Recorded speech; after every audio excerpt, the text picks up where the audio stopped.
Oi pessoal, tudo bem? Meu nome é Pedro Vinícius, eu sou atualmente do primeiro semestre, faço parte da Liga de Cirurgia e Anatomia da UES e a Lacan, e hoje eu vim falar sobre a hemorragia digestiva baixa para a gente aprofundar um pouquinho nossos conhecimentos. Bom, o meu sumário eu vou falar da definição, epidemiologia, das principais etiologias, do diagnóstico, do manejo e um caso clínico no final. Beleza, hemorragia digestiva baixa. O que é hemorragia digestiva baixa? Bom, hemorragias digestivas são todos aqueles sangramentos que ocorrem dentro do lúmen intestinal, dentro do órgão. E baixa é porque se localiza abaixo do ângulo de Treitz. As hemorragias digestivas são divididas com o critério da flexura do adeno digestinal, ou ângulo de Treitz. Todo sangramento que for abaixo dessa flexura será chamado de sangramento digestivo baixo, e todo sangramento que for acima dessa flexura, um sangramento digestivo alto, ou hemorragia digestiva alta. Beleza. A epidemiologia da hemorragia digestiva baixa. Bom, ela é predominante em idosos e homens. E 95% das hemorragias digestivas baixas se localizam no cólon. Lembre-se, das hemorragias digestivas baixas, não das altas, ok? Outra coisa, as hemorragias digestivas baixas, ou HDBs, são autolimitadas em 80% dos casos. Ou como assim, Pedro, autolimitadas? Bom, elas vão cessar espontaneamente em 80% dos casos. Então, quer dizer que eu não preciso tratar, Pedro? Não, claro que não. Por quê? Porque elas têm uma recidiva, elas voltam a sangrar em até 20 ou até 30% dos casos, elas voltam a sangrar. Ou seja, aquele sangramento que vai cessar espontaneamente, volta a sangrar e o paciente vai voltar para o seu consultório com a mesma clínica, com as mesmas dores ou até pior. Então, toda vez que você suspeitar de uma hemorragia digestiva baixa, você procura a origem e tenta localizar a fonte para tratar o sangramento. Não manda o paciente voltar e dar alta sem investigar. Bom, quais são as principais etiologias da hemorragia digestiva baixa? A principal etiologia é a diverticulose, depois temos as angiodisplasias, temos doenças anorretais, neoplasias, doenças inflamatórias e o divertículo de Meckel. Bom, a diverticulose é a principal etiologia, a causa mais comum de hemorragia digestiva baixa é a diverticulose. E o que é a diverticulose? Bom, a diverticulose são presenças de divertículos, e divertículos são saculações que ocorrem no intestino devido a uma alteração da pressão intraluminal. Então, dentro do intestino vai ocorrer uma presença desses sacos, dessas saculações, e nessas saculações podem entrar pus, podem inflamar e podem sofrer uma erosão. Se sofrer uma erosão, vão sangrar, e se sangrarem, será uma hemorragia digestiva baixa. Beleza? Isso é diverticulose. Tem uma alta taxa de ressangramento, como eu já falei antes, as hemorragias digestivas baixas são caracterizadas por ter ressangramento e por ser autolimitadas. Não é diferente para a diverticulose. A diverticulose tem uma característica de ser autolimitada e tem uma característica de ressangrar. Beleza, a epidemiologia de diverticulose é mais em adultos e idosos, seguindo a epidemiologia clássica de HDB. E o sangramento de diverticulose é vultuoso. Geralmente o paciente vai chegar com a instabilidade hemodinâmica por ter perdido muito sangue, porque vai ser um sangramento vultuoso. Beleza, e Pedro, o que foi isso aqui que tu colocou? Diverticulite com aviso amarelo. Bom, diverticulite e diverticulose. Eu coloquei para você não achar que as duas são a mesma coisa, para você diferenciar. Diverticulose é a presença de divertículos. Já diverticulite é a inflamação desses divertículos. E hemorragia digestiva baixa é o sangramento decorrente dos divertículos. Não confunda. Tudo bem? E lá embaixo eu coloquei que o cólon direito é mais prevalente em sangramentos. Mas não se esqueça, o cólon direito é o mais prevalente em sangramentos. Porém, o cólon esquerdo é o mais prevalente em divertículos. Como assim, Pedro? Bom, você pode ter mais divertículos no cólon esquerdo, só que é mais provável que os divertículos do cólon direito sangrem. Ok? Vamos para a próxima etiologia. Angiodisplasias. O que são angiodisplasias, Pedro? Como assim? Bom, angiodisplasias são a segunda causa mais frequente de hemorragia digestiva baixa e também são em idosos, também são mais prevalentes em idosos, assim como as diverticuloses. E o que são isso aí, Pedro? O que é isso aí? Bom, são vênulas ou vasos que são dilatados, tortuosos e frágeis e superficiais no intestino. E esses vasos vão acabar sangrando e ocasionando a hemorragia. Esses vasos, as angiodisplasias, acompanham a idade. Como assim, Pedro? Bom, quando eu coloquei que acompanham a idade é porque quanto mais velho o paciente vai ficando, mais provável dele ter uma angiodisplasia. Então, um paciente de 80 anos é mais provável de ter uma angiodisplasia do que um paciente de 60 por causa do enfraquecimento da parede intestinal. Beleza, Pedro, entendi. E quais são os segmentos intestinais mais prevalentes? Bom, o seco e o cólon direito, com ênfase no seco. O seco é o mais prevalente de angiodisplasias, depois vem o cólon direito. E Pedro, por que você colocou comportamento misto aí? O que é comportamento misto? Bom, o comportamento misto é característica que, geralmente, essas angiodisplasias podem ser tanto vultuosas, podem ter um sangramento vultuoso, quanto podem ter um sangramento lento e fraco. O sangramento lento e fraco geralmente é decorrente de uma veia dilatada, uma ectasia de veia. A ectasia é sinônimo para uma dilatação de veias, ok? Então, o nome angiodisplasias também pode ser utilizado como angioectasias. Não se assuste se você vê por aí angioectasias. É a mesma coisa que angiodisplasias. Bom, esse sangramento lento que eu estava falando é característica de veias. As veias estão sangrando, vai ocorrer um sangramento lento. Porém, também pode sangrar vultuosamente. E esse sangramento vultuoso pode ser decorrente de fístulas, comunicações anormais, arteriovenosas. Ou seja, uma artéria e uma veia vão ter uma comunicação anormal, essas veias e essas artérias, esses vasos, no caso, vão dilatar. Eles dilatando vão ter um sangramento, esse sangramento vai ser hemorragia digestiva baixa, vultuosa e logo uma instabilidade hemodinâmica, um caráter urgente. Por isso que é um comportamento misto. Lesões degenerativas adquiridas, elas são adquiridas com o tempo, são degenerativas, quanto mais idoso você vai ficando, quanto mais velho você vai ficando, mais características você tem, tudo bem? Próximo, temos as doenças anorretais, ou hemorroidas, ou fissuras, ou neoplasias coloretais, enfim, são doenças anorretais relacionadas ao reto e ao ânus. Bom, elas geralmente são de caráter de pequeno volume, não vai ter o sangramento vultuoso decorrente de uma doença anorretal. E estão relacionados ao esforço defecatório. Vem um paciente com uma história de esforço defecatório, um sangramento pequeno, hematoquesia relacionada às fezes. Logo você vai pensar em hemorroida e em uma fissura anal. Beleza.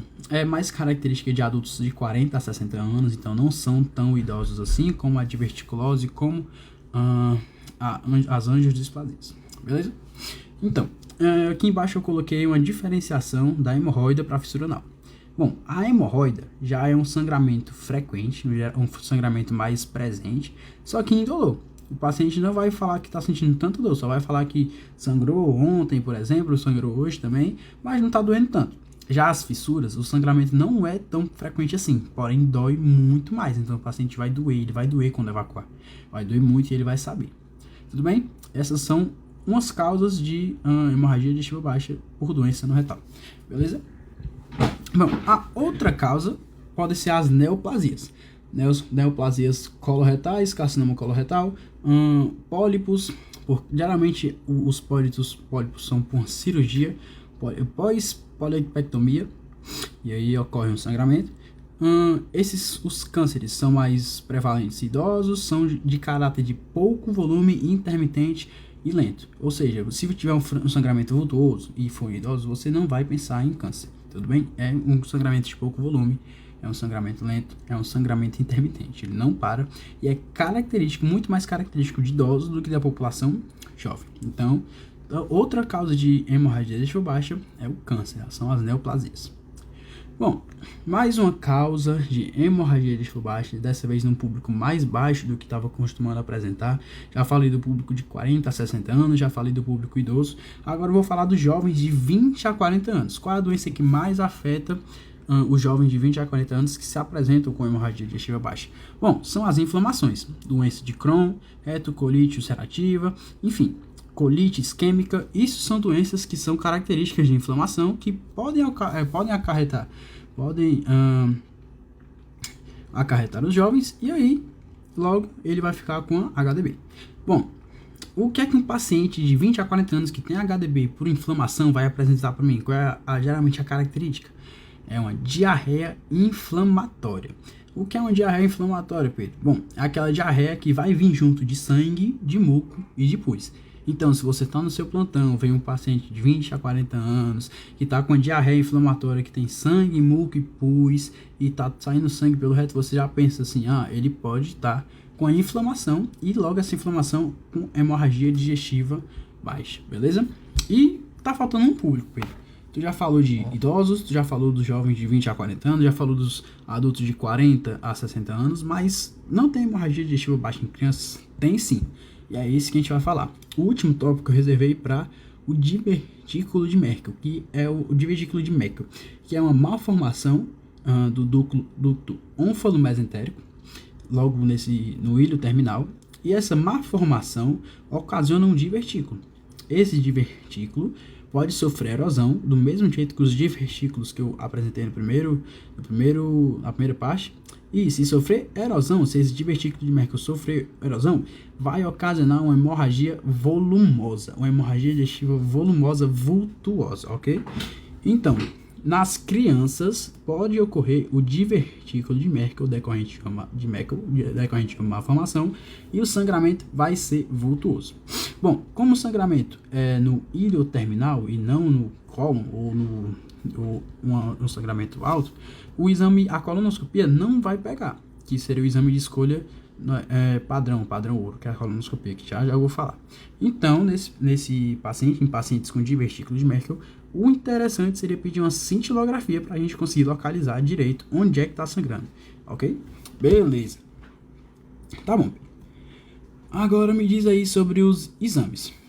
Quais são os exames que eu tenho que pedir se eu ver um paciente com HDB? Se vier um paciente com HDB no meu consultório, no meu pronto atendimento, o que é que eu vou fazer? Bom, o exame padrão ouro para todo paciente com hemorragia digestiva baixa é a colonoscopia.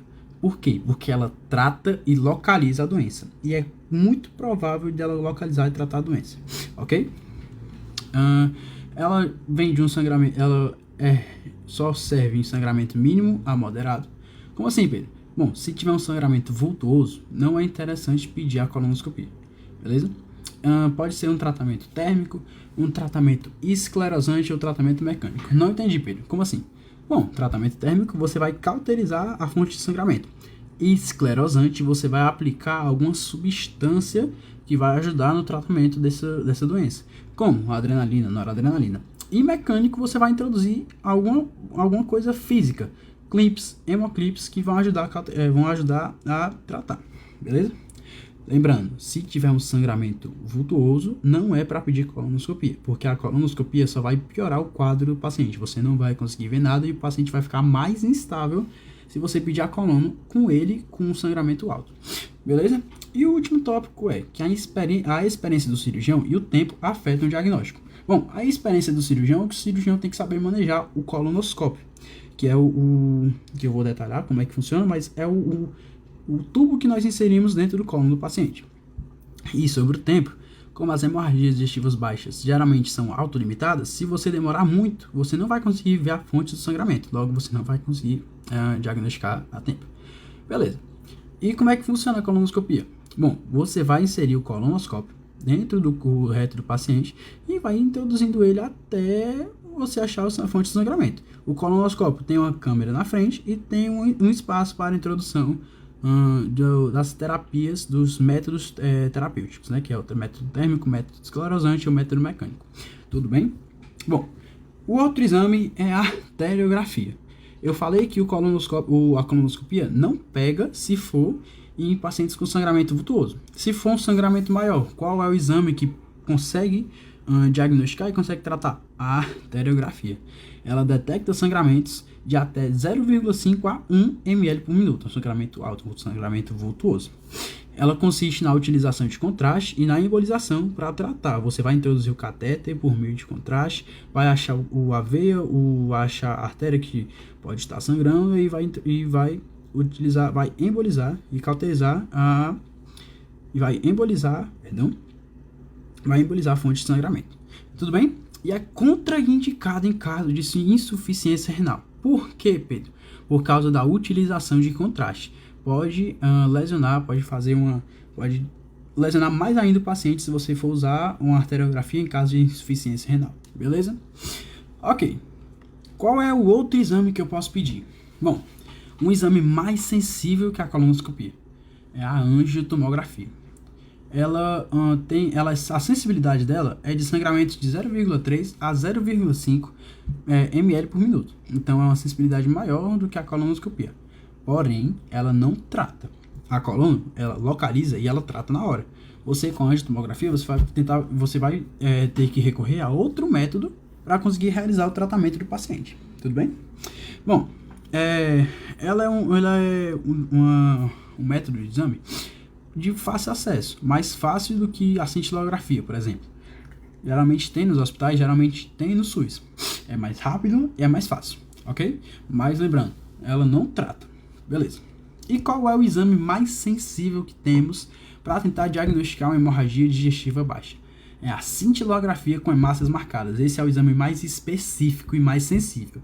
Pega o sangramento de 0,1 a 0,4 ml por minuto. É um sangramento baixíssimo e ele tem uma sensibilidade para isso. O problema é que ele apenas localiza, que nem a angiotomografia, e ele requer uma estabilidade mínima do paciente. Por quê? Porque ele é lento, ele demora muito, ele demora horas para sair o resultado. E o paciente, se ficar sangrando, não estiver estável, ele não vai ter esse tempo para esperar. Você vai acabar piorando o quadro do paciente por causa da espera com a cintilografia. E como eu falei, a cintilografia não trata. Então você vai pedir a cintilografia para depois recorrer a outro método para conseguir tratar. Tudo bem, Pedro. Terminei os exames. E agora, como é que o paciente vai chegar para mim? Quais vão ser os sintomas que ele vai chegar para mim? Bom, os 3 sintomas clássicos de hemorragia digestiva baixa são melena, hematoquesia e enterorragia. O que são eles, Pedro? Bom, a melena é o sangue digerido nas fezes, é a presença de sangue digerido nas fezes. É a primeira foto, essa foto do jarro com uma substância preta no líquido. Pronto, é o sangue que foi digerido e saiu junto com as fezes e tem um odor horrível, muito ruim. Tudo bem. Qual é a hematoquesia, Pedro? Bom, a hematoquesia é a presença de sangue junto às fezes, não digerido, mas só o sangue junto às fezes, sangue pequeno, não é uma grande quantidade. E aí você vai evacuar sangue junto às fezes. Bom, e o que é enterorragia? Enterorragia é a passagem de sangue vivo pelo reto sem estar relacionado às fezes. É o sangue vivo, você vai evacuar sangue mesmo, apenas o sangue, tudo bem? Bom, ele pode chegar com sintomas de perda sanguínea também, porque eu já falei que ele pode estar instável por sangramentos vultuosos, como o da diverticulose. Se ele chegar instável, ele vai apresentar sintomas como taquicardia, palidez e hipotensão, que são sintomas da perda sanguínea, da hipovolemia, do choque, tá? Beleza. Ok, e como é que é o manejo de um paciente com hemorragia digestiva baixa? Bom, o paciente com hemorragia digestiva baixa pode chegar instável, como eu já falei, porém ele pode chegar estável, com alguma doença de caráter lento, de caráter pequeno, de sangramento pequeno. Se ele chegar estável no seu consultório, por exemplo, ele vai chegar estável com a queixa de sangramento retal ontem, tive um sangramento, tive hematoquesia ontem, doutor, e aí eu não me incomodou muito, vim aqui agora no hospital porque estava com esse pé atrás da orelha. Beleza. O que é que você vai fazer nesse paciente que está estável? Você vai fazer o toque retal para descartar alguma hemorroida, alguma fissura, alguma neoplasia coloretal. Depois que você descartar, você vai solicitar a colonoscopia ambulatorial. Lembrando, não é obrigatório você descartar para você pedir a colonoscopia. Se você encontrar uma hemorroida, você mesmo assim vai pedir a colonoscopia, porque você não sabe se ele está sangrando só por causa da hemorroida ou porque tem outra coisa lá dentro do intestino que pode estar fazendo ele sangrar também. Tudo bem? Então, solicite a colonoscopia no paciente estável. Eu não vou solicitar a colonoscopia de urgência, vai ser uma colonoscopia ambulatorial. Eu vou só agendar o exame para o paciente, vou mostrar e falar assim, ó, você vai com uma pressazinha porque pode ser alguma coisa, mas não aquele exame de urgência, de emergência que você tem que fazer imediatamente. Não. Beleza. Solicitei a coluna, mas acabou que eu não encontrei a fonte de sangramento. Ele investigou todo o cólon e não encontrou a fonte de sangramento.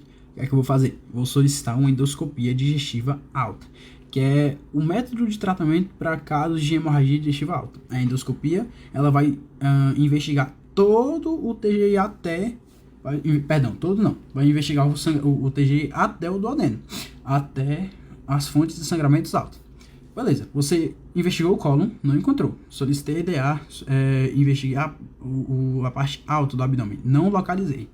E aí, tá faltando o quê? Tá faltando um intestino delgado, porque a colonoscopia não vem intestino delgado e a EDA também não vem intestino delgado.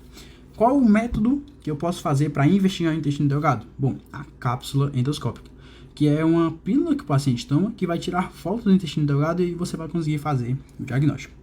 Beleza, Pedro. Já entendi como é que é o tratamento no paciente estável. Já entendi o que é que eu vou fazer. Mas você não falou que ele pode chegar com sangramento vultuoso, instável hemodinamicamente? Beleza. O que é que eu vou fazer se chegar um paciente instável hemodinamicamente? Bom, é agora que eu respondo. Se um paciente chegar instável, a primeira coisa que eu tenho que fazer é estabilizar o paciente. Isso é claro, você não pode pedir os exames de imagem, como colonoscopia e endoscopia, se o paciente estiver instável hemodinamicamente. Se ele estiver instável, você vai estabilizar e vai avaliar a transfusão, dependendo do grau de choque dele. Se tiver no grau de choque 3, 4, você vai ter que realizar a transfusão, beleza? Bom, e estabilizei. O que é que eu posso fazer? Bom, quando ele chegar com a instabilidade hemodinâmica, você pode utilizar da sonda nasogástrica diagnóstica, que vai, dependendo do seu aspirado, vai dizer se a hemorragia é alta ou baixa. Se você não tiver, certeza de onde é que é essa hemorragia. Bom, a sonda nasogástrica vai entrar pelo seu nariz, vai descer até o duodeno e vai aspirar ao conteúdo. Se ele aspirar bile, que é o conteúdo normal, quer dizer que a hemorragia que o paciente está tendo na sua frente é baixa, porque lá até o duodeno está tudo normal. Porém, se você aspirar sangue em algum momento do traçado, quer dizer que a hemorragia é lá, beleza? Então você faz a sonda nasogástrica diagnóstica. Tá bom, mas qual é a conduta padrão, Pedro? A conduta de livro. A conduta de livro é você solicitar uma endoscopia digestiva alta e uma colonoscopia. Depois que o paciente estiver estável, você vai primeiro estabilizar, lembre-se disso. Estabilizei, solicitei endoscopia digestiva alta e colono. Se por acaso eu solicitei endoscopia digestiva alta, solicitei colono, solicitei a cápsula endoscópica quando o paciente está estável, solicitei todos os métodos, não encontrei nada, em nenhum canto. Bom, aí você vai fazer a cirurgia. Você vai operar o paciente e você vai fazer uma enteroscopia perioperatória. O que é isso, Pedro? Pronto, você vai inserir um catéter de imagem dentro do intestino delgado do paciente no meio da cirurgia. Você vai colocar um catéter de imagem dentro do intestino delgado. Isso é chamado de enteroscopia perioperatória, tudo bem? Ok. Mas, se eu não conseguir estabilizar o paciente, ele chegou e eu tentei estabilizar, fiz transfusão, mas continuou instável, continuou sangrando e não parou. E aí, o que é que eu faço? Bom, já que você não conseguiu nem fazer nenhum exame de imagem, você não sabe de onde está vindo, se é sangramento alto, se é sangramento baixo, você vai abrir direto.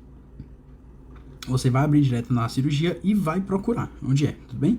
Ou vai fazer uma arteriografia, como falei, que dá para fazer a arteriografia em caso de sangramentos mais vultuosos.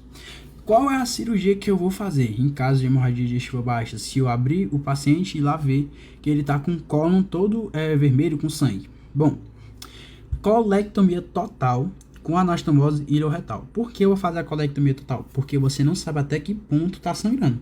Você não vai tirar o sigmoide, sendo que ele pode estar sangrando por todo o cólon transverso. Você vai tirar logo, vai fazer uma colectomia total, tirar todo o cólon. E a anastomose ileoretal, você vai anastomizar o ilho reto para tentar fazer o mínimo de circulação e fisiologia normal do paciente. Tudo bem? Bom, depois que nós tivemos essa super aula, agora vamos para um caso clínico, que é uma questãozinha que eu coloquei para vocês treinarem. Bom, vocês pausem o vídeo, eu vou passar aqui, porque aqui são as alternativas. Vocês pausem o vídeo, tentem fazer e depois que terminarem, vocês vêm aqui que eu vou dar a resposta. Bom, vamos lá. Aqui eu puxei as principais coisas que é para você entender no texto. O paciente está com 24 horas de evolução, está hipocorado, está taquicárdico, está com hemorroide interno de grau 2, tem a presença de fezes e sangue vivos e não tem dor à palpação e não tem visceromegalias. Beleza. O que a alternativa 1 fala? Presença de doença orificial ao exame físico confirma a origem do sangramento e descarta a realização de colonoscopia durante esse internamento. Não, porque você vai ter que fazer a colonoscopia para saber se a causa desse sangramento é só por causa da hemorroida ou tem alguma outra coisa no intestino. Beleza. 2. A prioridade do tratamento inicial desse paciente é a estabilização hemodinâmica. Correto, você tem que estabilizar hemodinamicamente. O paciente está com hematoquesia e enterorragia por 24 horas. Um dia ele está sangrando, então você vai ter que estabilizar. 3. O exame físico abdominal se apresenta, se apresenta normal. Sem visceromegalias, descarta neoplasia coloretal como fonte de sangramento. Não é porque o exame físico está normal que eu não estou com visceromegalias. Isso só é um sinal que talvez eu possa não estar, mas não fecha diagnóstico, então eu vou ter que continuar investigando. Talvez, mas o item está errado. 4. História de emagrecimento e anorexia para esses pacientes indicam para a realização de colonoscopia no mesmo internamento. Sim, eu vou fazer uma colonoscopia no mesmo internamento, porque eu tenho que investigar qual é a origem desse sangramento, se é só hemorroida ou não. Tudo bem? Logo, os itens corretos são os itens 2 e os itens 4. Bom, essas são minhas referências. Muito obrigado, pessoal. Peço que se inscrevam no canal, deem um apoio para a Liga de Cirurgia Anatomia da UES. Vai ter mais vídeos no Acanflix. Muito obrigado pela atenção, muito obrigado por terem assistido. Até mais. Tchau, tchau.